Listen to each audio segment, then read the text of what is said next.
if you put one and one together or two and two together, you will discover that if anybody who is giving money to the pastor or to the church, at the end of the day, the only person who is going to get blessed and prospered at the end of the day is not you who the money is leaving his hand. It is the person, the pastor, who is collecting from 1,000, 2,000 people who is going to be prospered.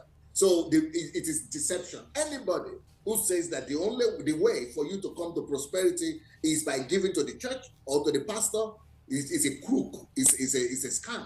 Those are fraudsters and scammers. But then let's talk about what you said, that the poor will always be with you. Yes, but what Jesus was saying in that, if to paraphrase him in that phrase, is that he said, let this woman use the alabaster oil for me right now, because I will not always be here.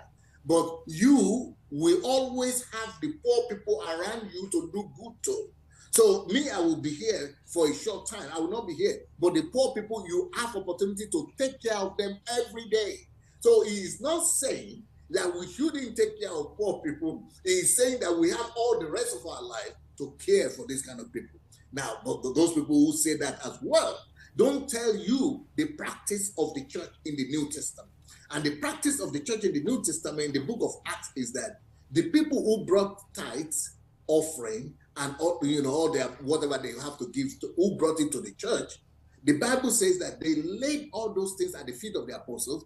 And the Bible also said that the apostles never took those things to their pocket. They never used it to buy jets or buy houses or build universities that other people cannot pay for. What did they do with all those tithes and offering that people brought to the church? The Bible said that they distributed to all the needy people, both Christians and unbelievers who are coming to the church. They distributed all the things that people are normally bringing, the tithe and offering, such that there was nobody who lacked. There was none that lacked. None that lacked. Nobody lacked as a result of the charity efforts of the church. So this is what the church is supposed to be about.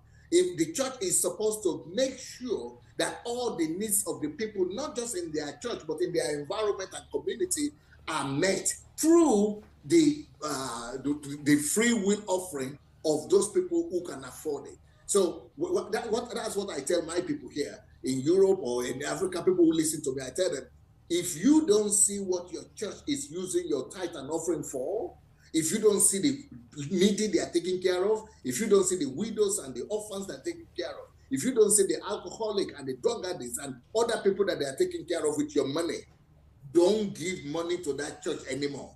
Use your tithe. You have to give your tithe or offering. You still have to give something from your pocket, because if you stop giving and you only keep everything that you have to yourself, you don't have those things. You don't possess those things. Those things possess you. The principle of tithe is that we shouldn't eat everything. We shouldn't allow things to possess us, but we should always share from what we have. So take your tithe, take your offering, go and look for the needy in your community. Go back to your village every month and look for all the widows there. Look for the orphans there. Look for the old people there, and use your tithe and offering to directly minister to them.